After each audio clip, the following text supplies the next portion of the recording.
Executives don't get an A for effort. They don't get to keep their jobs because they're trying. They're either effective in their role or they're not. The confetti moment at Carta has a lot of lore. I think we built Carta X thinking we were doing the Henry Ford thing. We were building cars in a world of horses. I'm always just like, what is the impact that you want to drive in the world? And as product builders, we have such an opportunity. Welcome back to Get the Check. I'm Priya. I'm Anika. And today we have Vrushali with us. Hello. Vrushali is the Chief Product Officer of Carta. We're so excited to have you with us today. Thank you for having me. Carta is a platform that helps startups, investors, and employees manage equity, cap tables, valuations, and is truly a key player in the private space. And so that's awesome to see you streamlining both equity and fund management. So before we get more into Carta and what Carta does, we want to hear a little bit more about your story. Great. So product management is a super common career that we hear about now, but that wasn't always the case. And so would love to hear how you got started in product and kind of how you found your place within product management.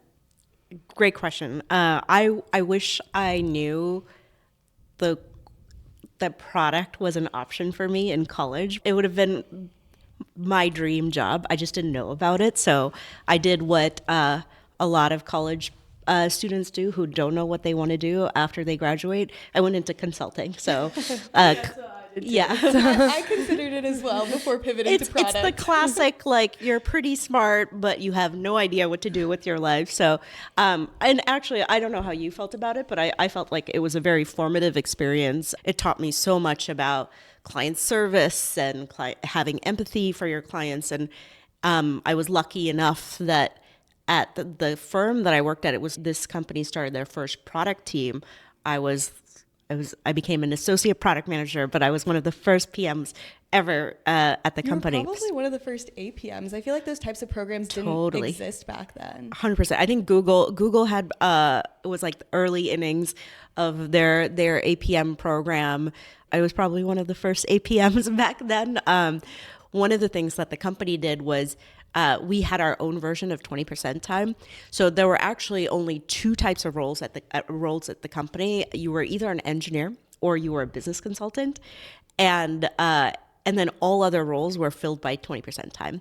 So as a new business consultant, you could opt into like doing marketing or doing what they call like product analysts. So I opted into doing marketing and product.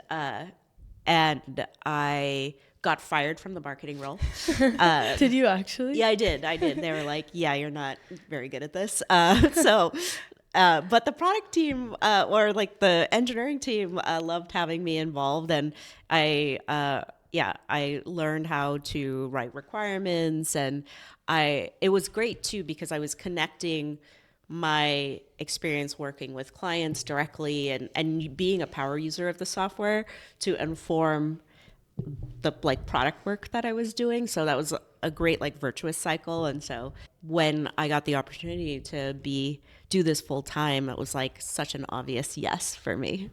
Yeah, totally. And having that background makes a lot of sense, because I feel like part of what makes like product managers really successful at their role is like understanding a product inside and out. 100%. And so it feels like you had that kind of from the get-go, and so you knew to build upon that. 100%. Yeah. Just and the empathy, right? Like to watch your customers use the product, because as consultants we were really like product support in ways. Nowadays I hire a lot of people from the business side of our business and move them into product roles, because I think they develop such an intuition. I see them like basically building product without engineers, right? Like you can see how they set up processes and workflows, and they have this like intuitive product mind and that systems thinking that I think is such an important skill in the types of product that we build.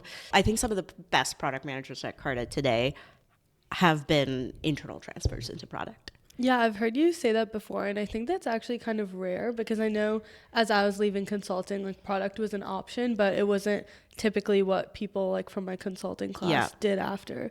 So I feel like that's a pretty unique hiring perspective you have. We also wanted to ask you about your journey to becoming the CPO of Carta, since I feel like with product, like we were both in consulting before, and it's super clear, like after 1 year you get this promotion, after 3 years you get this promotion. Like how did that work where it's a little bit more undefined? The one thing to know about having a career at tech startups is your journey is rarely linear, right? Especially as you get more advanced in your career. Henry has actually written a great post about this, originally inspired by Steve Jobs, where he talks about how he evaluates executives, where executives don't get an A for effort.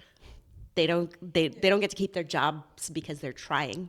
They're either effective in their role or they're not. And that's why you see so much executive turnover, I think, in startups and even like at public companies, because it's so much about person problem fit, right? And so you need like both the right person and the right set of problems for them to be able to drive the impact. And then the other thing that's true is like the problem set is changing because the company is growing really rapidly. Reflecting on my own journey, I think when I came to Carta, I was a mid-career product manager, so I was a director level PM. Back then, like we didn't have very established career ladders or anything. So I think I had a probably challenging journey at Carta in my early days where I came in like super ambitious, super focused to like get promoted. I think my ambition got the best of me, but then I had this real reset moment where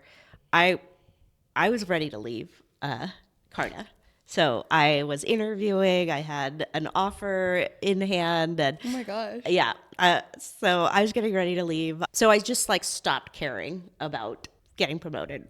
But I just started doing my job and like really focusing on the problem at hand. The problem at hand that came across my lap in that moment was what became our fund admin business.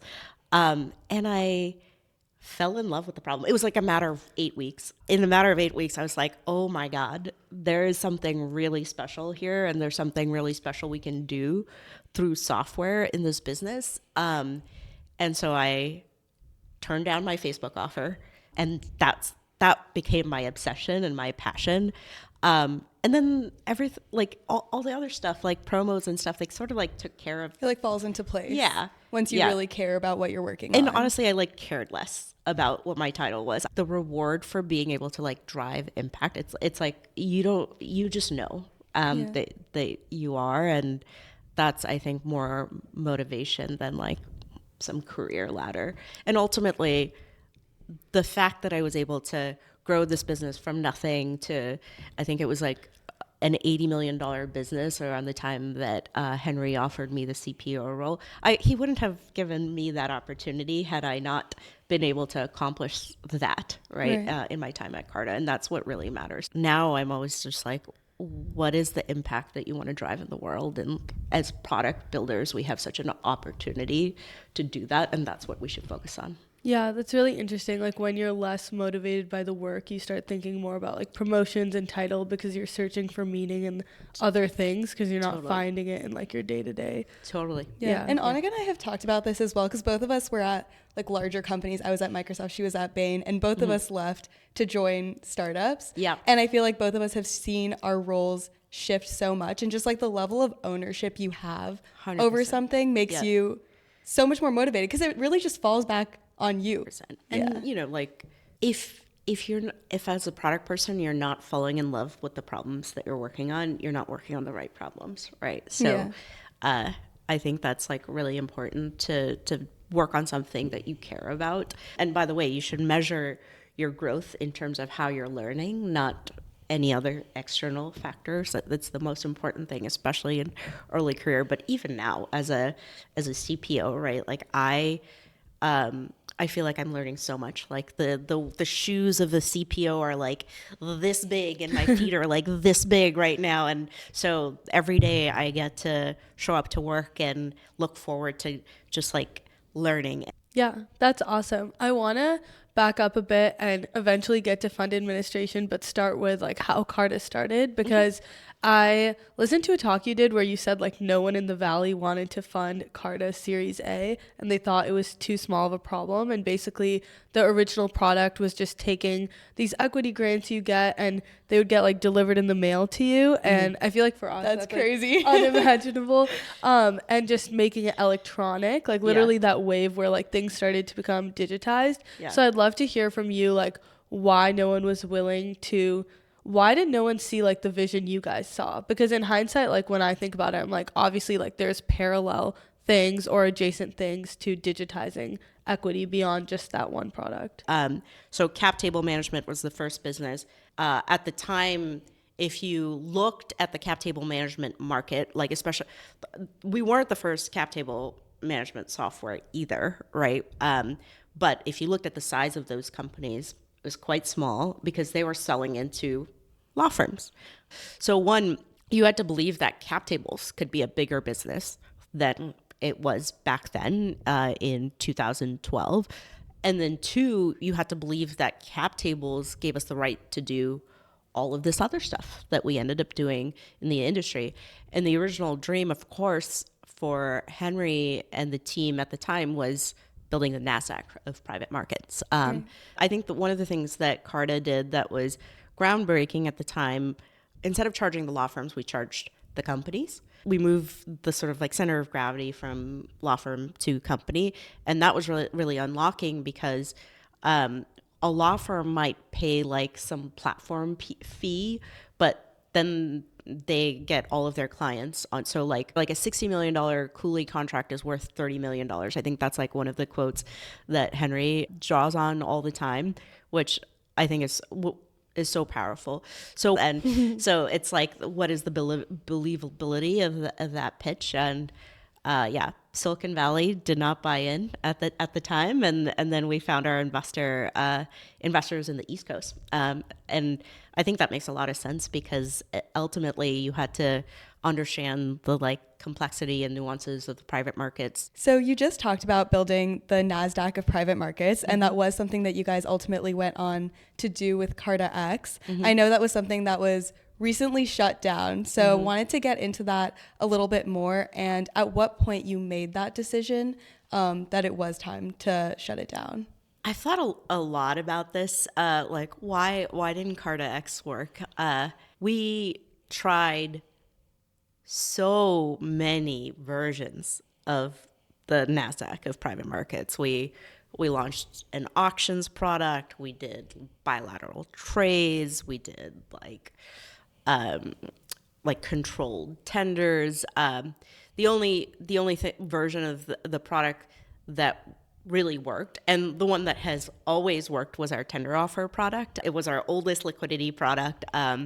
And the more we tried doing all of these other things, the more people would like evaluate us for all these other things, but end up doing tenders. So, just like going back to that. Marketing Carta X just like drove more business to our. At least you're keeping it within the company. Yeah, exactly. So all the variations didn't work. I think Henry had formed a perspective that we have tried everything. We have to accept that this does not have product market fit. At least not for now. Like the market's not ready for this. He wrote this great post about it, which was one of the things you're trying to do when you're building these marketplaces is that you're trying to bring transparency into the ecosystem. But the question is, in the private markets and for the participants of the private markets, is opacity a feature or a bug? And I think one of our learnings was the opacity was a feature. It was the like lack of transparency that gave you arbitrage, right? And are you saying that from, like, just to back up, so how does the tender offer part of the product work? And then what was it that you guys are trying to build? And when you talk about opacity, is that from the perspective of the employer or the employees? Yeah, so, okay, great question. So tender offer is it's a product that we sell to companies. The company controls the transaction, they set the price, and they get to decide who's involved. So they go find the investors, and then they find the sellers, so presumably employees of the company or other investors of the company.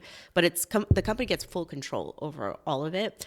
The variation, like what we were trying to do in Carta X, so for like our first product was an auctions product, where the company could go get the investors, the company could go find sellers, but the price was determined by the auctions product. So like people would put in bids and It's like ask, StockX. yeah, Or and then we were doing sort of like the matching algorithm. In sort of all of those variations of the product, the company doesn't get like 100% control. And there's pros and cons. But if you think about the public markets, the companies doesn't get control over their stock price, right? The market decides. So it's a market-driven approach to liquidity. That's the piece of it that I would say, like, we never found product market fit for whatever reason. Either we didn't have enough people on the buy side who were interested, or didn't have enough companies that were willing to put their assets into the marketplace. Because it's basically like opt-in for a startup being like okay with their employees participating in it. Some depending on the variation of the product. We tried many variations, but just like market participation in general was low, essentially. Exactly. For the secondary buyers, they're trying to find the asset that's well priced that nobody else has access to, right? So by definition, if everybody has access to it, then there's no arbitrage opportunity. Yeah, exactly. Interesting. Yeah, that makes sense. I feel like I could see down the line there being like a version of that product still. Like, I'm sure it's inevitable. Like, I feel like finance always ends up getting more democratized. Yeah. I recently saw like Clay is doing like a community offering of their equity. I don't know if you guys saw that, but yeah, it just kind of made me think of that. I think so too. I think there will be like more and more like innovation around this, and I hope there is. I think even if Carta isn't doing it, I think that it's something the ecosystem needs, and I think we're like very supportive of that. Is the door still open? Do you think there's a chance that Carta would go down that path again? Not for now. Okay. I think we're pretty focused on our next thing, which we can talk about, and I'm really excited about. So, what is the next big thing, and where is Carta going? One of the things about Carta, getting to build the NASDAQ of private markets, one of the things we realized we needed to do was build all of the infrastructure around it, right? So we had to become the transfer agent for companies so that we are the system of record for who owns what. We had a few early products for investors that didn't find product market fit. I built some of those products, but eventually we built fund admin. We got into the fund admin business, and that's where things took off, right? There was almost instant message market fit in the fund admin business. And I think it really centered around this idea that Carta was the source of truth. If Carta already had cap tables, this makes so much sense for Carta to also own the general ledger and really marry those two systems of record to each other. And so we got early and strong buy-in from the market. Like, I think we had $12 million of fund admin sales before we actually started to build the product for fund admin, which is incredible. I don't think we've ever seen a product like that at Carta. So that was really cool to be at like the inception of that. And I didn't have to guess like that. I think that was a really privileged position for a product builder. Mm-hmm. I already had tons of clients to learn from because the way we did it, we actually stood up a services team, and they did fund admin like anyone else would do fund admin using Excel, but I got to learn from them. And I think that was such a huge advantage for me as I was getting started thinking through what is the future of this business. So after Carta X shut down, the sort of genesis of this idea actually came from a conversation between Henry and Mark Andreessen. And Henry was like, we have this like incredible business in fund admin, and this is what we're doing, and we have all these other products around it. And it's really cool because it's not just a standalone business, it's connected to the cap table, and here's how it's connected. And so Mark looks at it and he's like, oh, you're building the NetSuites of private capital. And that was the light bulb moment, because that was exactly it. We were building the NetSuites of private capital in a way that has never existed before. There isn't an ERP for private capital that is multi-node, because private capital is multi-node. You have the companies, you have the investors, and you have the investors of the investors, the LPs. And I am so excited about this vision, because I think we have an incredible foundation already. We have a really established cap table business. We have over 50% of the market share there, which gives us such an advantage when we're building differentiated product for investors. We have a great start in venture fund administration, and increasingly we're breaking into private equity. So we also started doing private equity. So P-backed LLC, so not just C Corp equity administration, but LLC. So dentist shops and hair salons that have fractal ownership problems. We started also building for them about maybe our podcast one day. Yeah, maybe your podcast one day. Your LLC will have a Carta cap table. A lot of PE is investing in LLC assets or partnership assets. So we're at the beginning of creating this next flywheel so our first flywheel was between corporations, venture-backed C Corps and investors. And I think this second flywheel is with these partnership assets, these LLC operating companies and P firms. So we're doing the same thing, equity management on the company side and fund administration on the PE side, with this host of ancillary products that creates this differentiated and connected experience for private capital. Yeah. Totally. So there's all of these different products that you've been building and exploring. Another thing that's been, I think, top of mind for everyone at all companies is AI. And I'm curious how Carta's thinking about AI, both from an internal perspective of making the workforce more efficient, but also building it into your product. Yeah, I think, so one of the things about AI, I think AI, it will be commoditized. What AI can do will be commoditized, right? Everybody will be able to read documents. Everybody, there's no IP in the AI. The big companies will own the IP in the AI. It's the application that gets interesting. And so I think the winners in this market are the people who have the data and the ability to do something with that data, which thankfully, I think we check both boxes. We have so much data. Yeah, we have so much data. We have so many companies on Carta. We have a large percentage of market share of venture-backed companies, and increasingly of venture capital funds, and then soon private equity funds. We have tons of documents. I think one of the central sources of truth in private capital is a contract, whether it's an LLC operating agreement or a limited partnership agreement, or the investment docs, right? SPA, articles of incorporation. All of these documents are actually the true source of truth for private capital, and we capture all of those documents because of the workflows that Carta supports, right? So we have millions and millions of documents on Carta, and I think we are now rebuilding our document management system to be AI native. So we're automatically tagging documents and increasingly extracting data from documents to power workflows.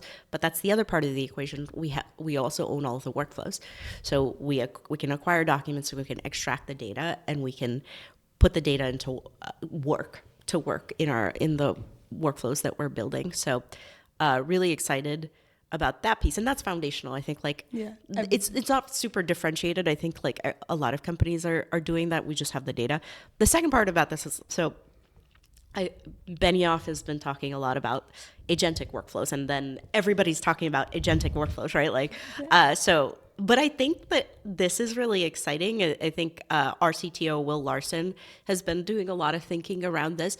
But I do think for businesses that have like large coordination and orchestration problems, it is such a game changer, right? Like, how can we use AI agents to do like client follow up and sort of like personalized client service and based on like context that we have that is client specific. So I think our first version of this, where we're building agents to help us like resolve what we call health checks, which is like we've written a bunch of health checks in our accounting platform that make sure this number matches this number, and so we're figuring out how to use signals in the network to find problems proactively for our clients, which is cool. That's step one. But if you can get AI agents to then automatically resolve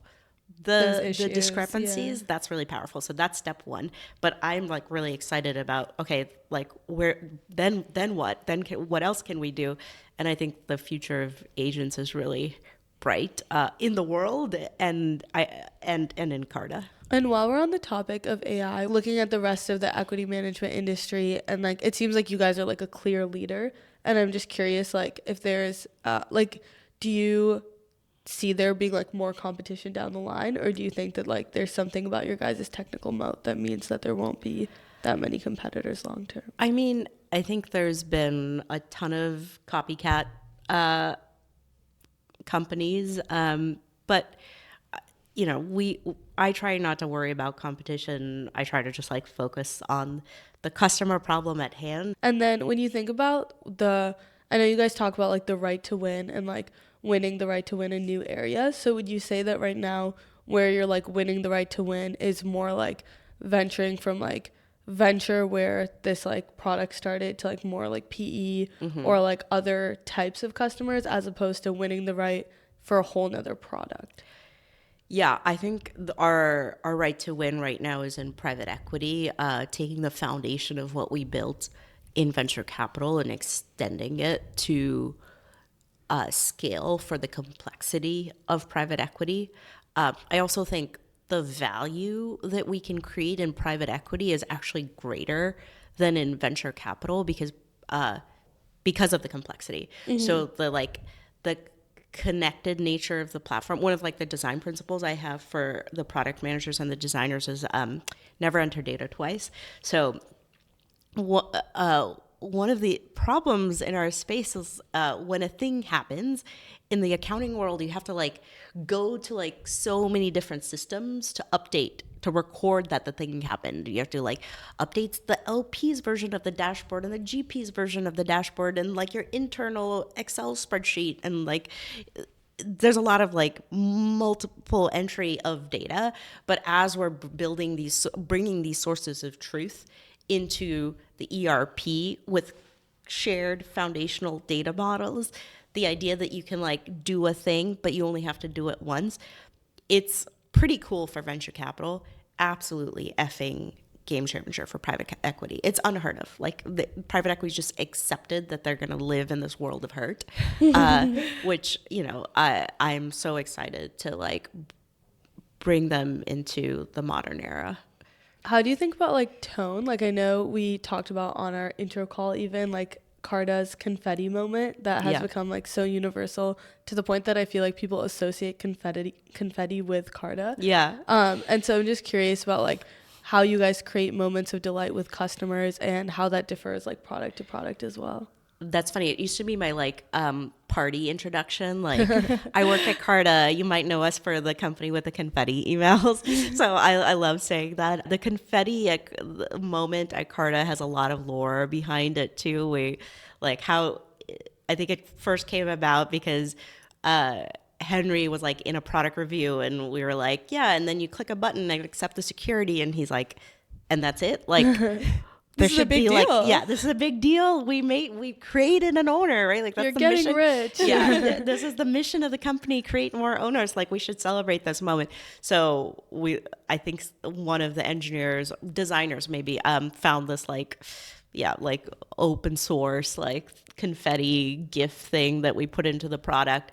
And then like people have like at one point the confetti was like blue and white because it should have been Carta branded. So the confetti has gone through a lot of like refactoring at Carta. So but I do think that like the that idea of like bringing delight into subject matter that is like traditionally like mundane.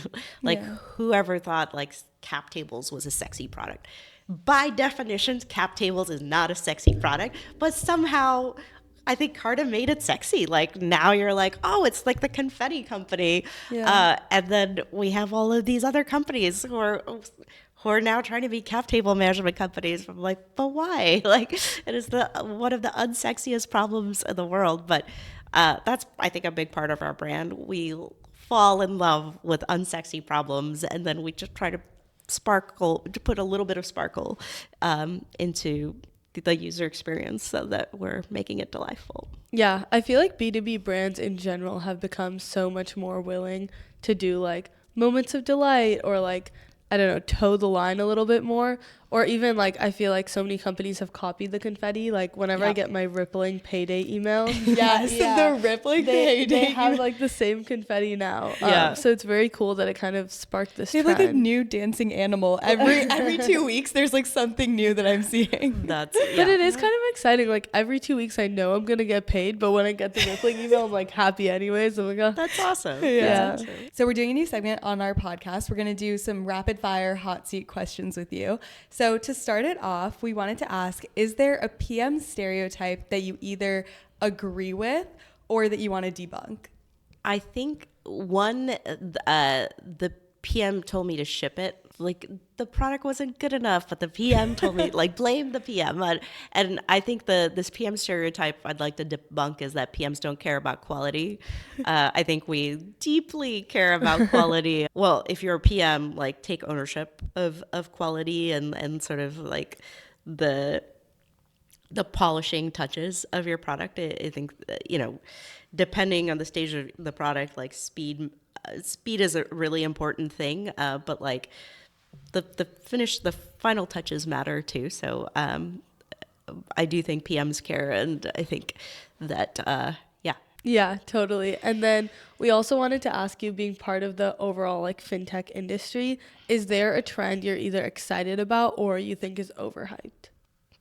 I'm actually really fascinated about the future of accounting in the world of AI. Like there's so many companies, more than ever, I think I'm seeing sort of like this emergence of this like next generation of accounting and FP&A companies powered by AI. And I'm really excited about that. I think we're sort of doing the same, but in private capital. But the more that we can sort of automate this accounting piece, the more we are empowering these finance teams to be strategic, right? And so that's, I think, a really exciting trend, and the one that I still don't understand crypto. Like I'm just, yeah. Yeah, no, that's fair. We've covered it a few times on the podcast, and every time we go into it, I feel like there's like a new layer or base layer, no pun intended. Yeah, I've really tried to like, get into it, believe it. Yeah, but I just don't. Yeah. That makes sense. No, that's really fair. What's one piece of advice that you have for PMs that are early in career? Stay curious.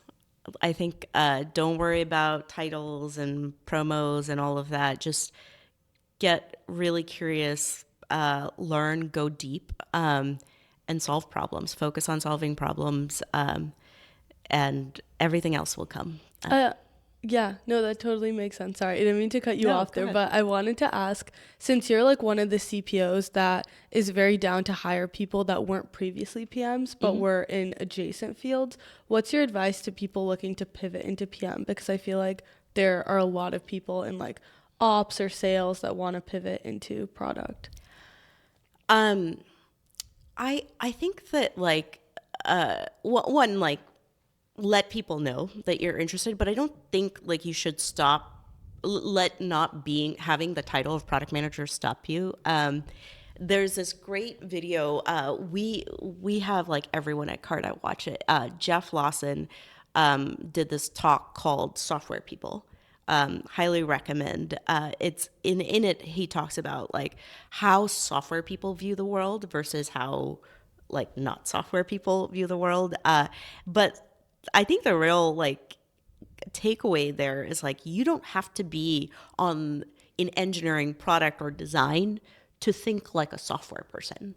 A software person believes they can use technology to create unlocks in the world, right? But there's so many tools available to you. There's like, you can do really interesting stuff with even Excel. So always think like a software person, continue to innovate, and AI now, like continue to think about the ways you can automate your job. You can create differentiated value for the business, for your teams, for your customers. And people are going to recognize that, right? I think like the best way to show people that you have the skills to be a product manager is just start doing the job from the seat that you're in. I know Priya was telling me I could code an app yesterday. Yeah, because I was using Sonnet 3.7 yesterday, and I haven't coded since college. It's like not something I do. It's incredible. And it's crazy what you can do. Yeah. I built a virtual closet organizer. It's crazy what you can do now. All my clothes are online. That's our big amazing. problem. I want to use your virtual closet organizer. That's what I could Maya really use said that too. It took like 2 prompts. Like I actually think anyone can learn how to do it. It's now. incredible. And then our last hot seat question was, having both went to Berkeley, I feel like we heard about Mission San Jose lore all the time.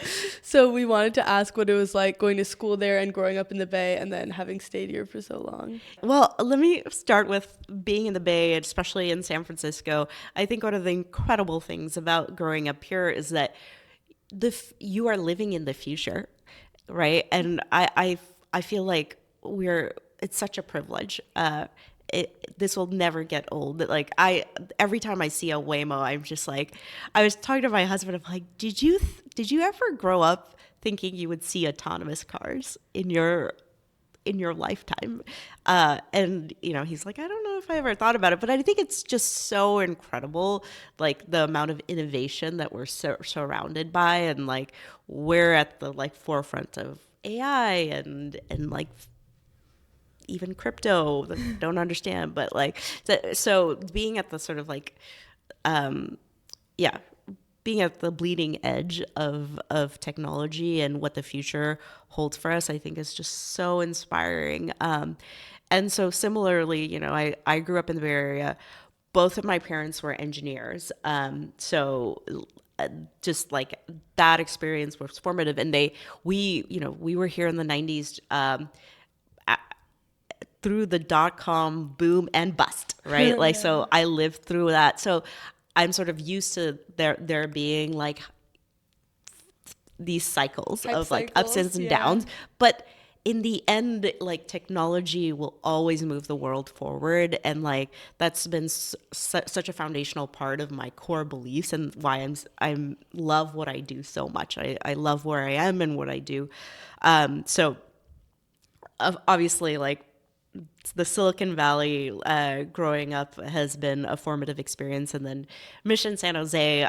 Yes, I think it's a great high school, very high caliber talent. It's also intense. There's like good and bad. I think there was a lot of pressure to perform in academics, and I don't know if I'm not a person who responds well to pressure, so I didn't like love how competitive it was, but at the same time, I got to be around people who were really smart and inspiring, and I like that part. And then I found my sort of like corner of the universe that I got really into. So I was in this organization called DECA. I was a DECA nerd, DECA queen back in the day, and I found the thing that I was really excited about and I was going to get like really good at. And that was the thing. Like you found people who are sort of like the best of the best at what they do. And like everyone had this like incredible drive, and like that is infectious. Right. And so I think there's sort of like good and bad of going to a school that was that competitive, but it certainly had a big influence on my life. Yeah. That totally makes sense, because I feel like that's kind of a similar experience that we had at Berkeley as well. Well, yeah. Where obviously there's the good and the bad, but you find your people. Yeah. It is inspiring. I feel like a lot of the reason I have been pushed to like be in tech and like be a PM and do all the things that I'm doing now are because of like the people that I've seen. Absolutely. And so it is just an awesome environment that can't really be replicated very 100%. many places. Yeah. So very grateful for my high school experience. And then, I'm sure it was similar at Berkeley. Yeah.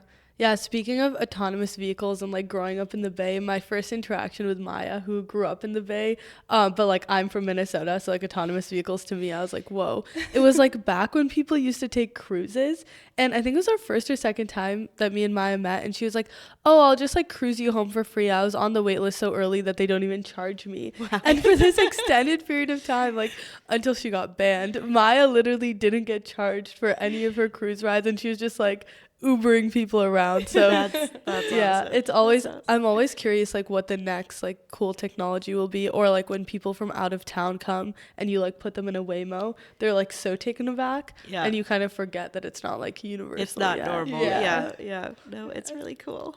I think we're very, very lucky to get to witness all of that. Yes, definitely. Well, thank you so much for joining us today. Thank you for having me. This was a pleasure, and we're excited to see everything that Carta does. Thank you. Thank you.